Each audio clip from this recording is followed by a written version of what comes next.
Right now, every poll indicates they are neck and neck. Some even have Trump up by 1 point nationally. Others have Harris up by 1 point or so nationally. So it's really anyone's race.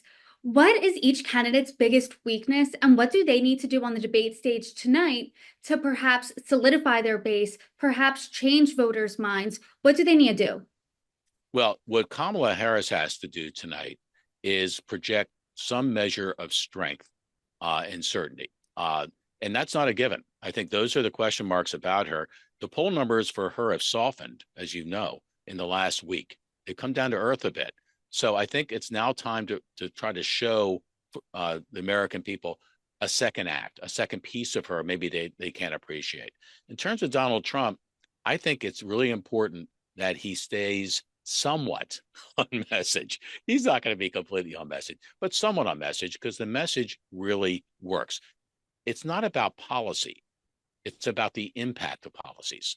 And if he can really focus on that, which is, I think, was the key to his upset victory in 2016 over Hillary Clinton against the wave of all these polls. If he does that, I think if he can prove that and show that, that's a good night for him. And that overcomes a weakness, a perceptual weakness I think he's had on the debate stage before. Something that you said earlier in the conversation is that one of his strengths is being impromptu, saying those off the cuff remarks. The mics are muted if you are not supposed to be talking tonight. So, how does that impact the debate here? Well, the mics being muted was already in play with Joe Biden in that debate, which actually I think dramatically helped Donald Trump because Donald doesn't look at a mic as ever anything but live.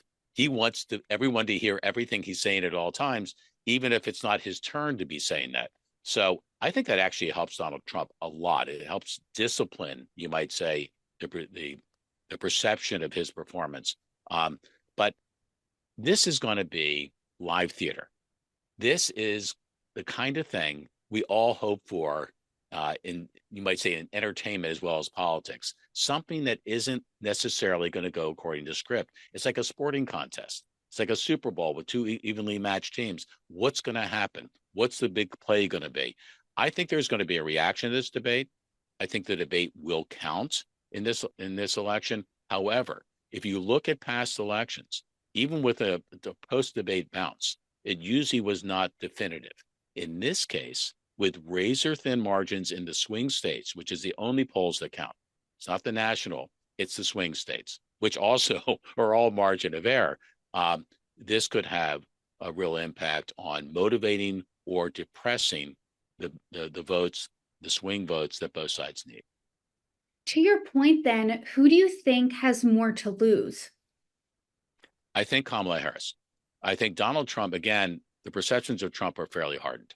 One way or the other, they're fairly hardened. And if you look at the natural forces of elections, when you have undecideds, soft leaning or undecided voters, Brittany, the rule of thumb has always been they either don't vote or they vote for the challenger. They vote for the non incumbent. The complication here is Donald Trump is kind of a quasi incumbent, right? He's held the office before, so he's not a pure play as the outside challenger. If he were, I think you could almost take it to the bank if it's 50-50 going into election day that Donald Trump wins.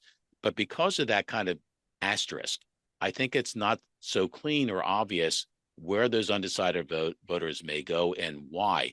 But the one thing you hear often in politics in the modern age is the number one issue is pocketbook.